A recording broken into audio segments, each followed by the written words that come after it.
Hello বন্ধুরা, আজকে আমি কচুর ছড়া চিংড়ি মাছ দিয়ে কচুর ছড়া রান্না করব।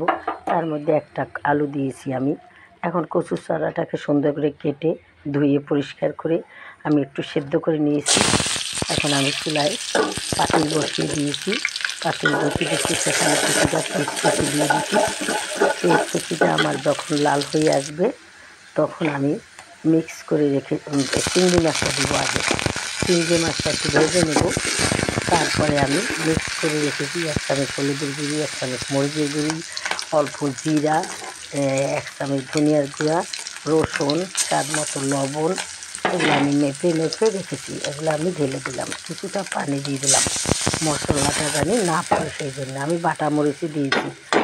এই এই কচু ছড়াটার ভিতরে বাটা মরিচ দিলে একটা টেস্ট আলাদা আসে, মজা হয়, সেই জন্য আমি এটা দিয়েছি। এখন আমার কষানো প্রায় হয়ে আসছে। এখন আমি কচু ছড়াটাকে ঢেলে দেবো, আর একটু কষিয়ে নেব যাতে কাঁচা গন্ধটা না আসে। এখন আমি কষানো হয়ে গেছে। এখন আমি এই যে কচু ছড়াটাকে সেদ্ধ করে রেখেছিলাম সেইটা আমি ঢেলে দিলাম। ঢেলে দিয়ে এখন আমি সুন্দরভাবে এটা কষিয়ে নেব। কচুর ছড়া খেতে খুবই মজা, সুস্বাদু।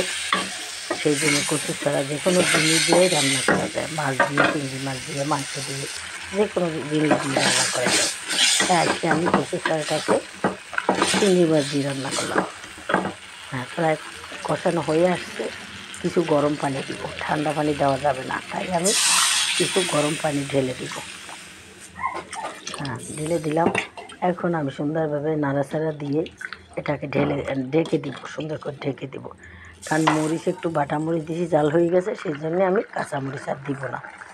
হ্যাঁ, এখন একটা টমেটো কেটে দিলাম।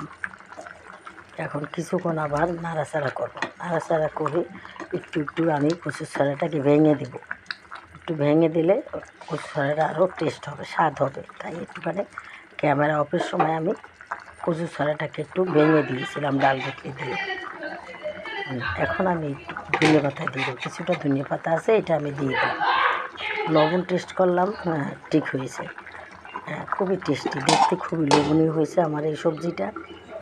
দেখেন আপনারা এইভাবে, এই যে আমার রেসিপিটা যদি আপনাদের ভালো লাগে তাহলে আমাকে অনেক লাইক করবেন এবং শেয়ার করে দেবেন। আমার চ্যানেলটাকে সাবস্ক্রাইব করে দেবেন।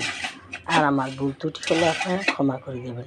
যে যেখান থেকে দেখেছেন আমাকে কমেন্ট করে জানিয়ে দেবেন।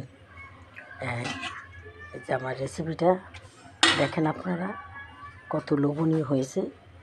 এবং এই তরকারি, এই সবজি দিয়ে ভাত খেতে খুবই মজা, টেস্ট। যে কোনো মানুষ এক প্লেট 2 প্লেট ভাত খেয়ে ফেলতে পারবে এই এক তরকারি দিয়ে। এর সাথে অন্য কোনো তরকারি লাগে না। খোদা হাফেজ বন্ধুরা।